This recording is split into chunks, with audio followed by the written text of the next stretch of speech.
बोलो। एक बात कही कह तू नहीं हम मना कर तो मान जेबू का।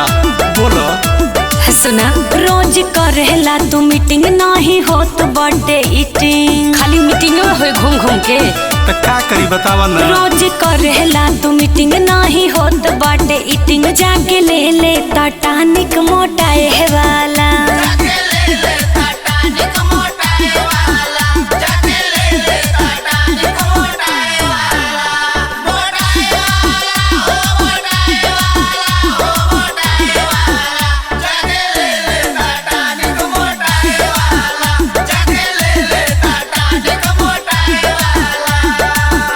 बड़ा बढ़ी गईल बेट मोरा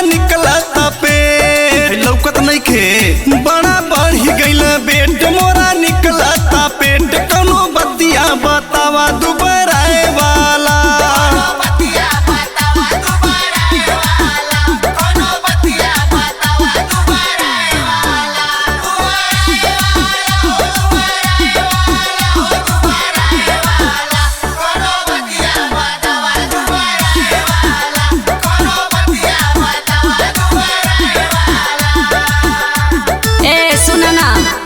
कहे मन बा तू कहा हम मानी नहीं कैसे संभव से कल। बोलो दहाई देखा ना, IMC के तुलसी पियल करा, एकदम हिट और फिट दिखवा।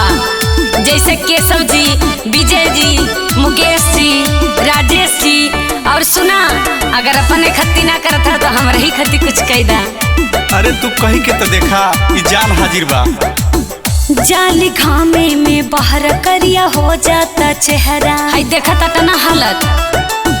जाली घामे में बाहर करिया हो जाता चेहरा, कौनो करा उपाय सुन रहे वाला।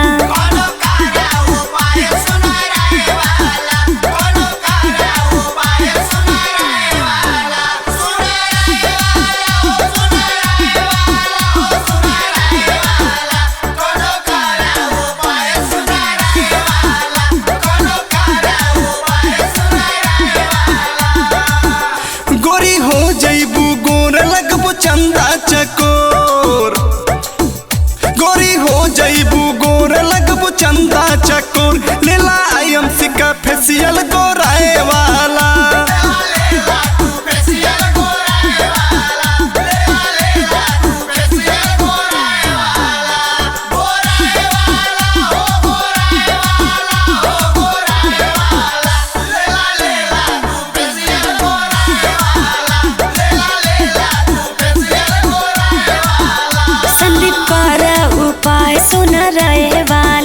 चल कीन दी किरमिया गोराए वाला। संदीप करा उपाय सुन रहे वाला। चल कीन दी किरमिया गोराए वाला। हाय देखा छछुनरी भी सुनरी बनल चाहतिया।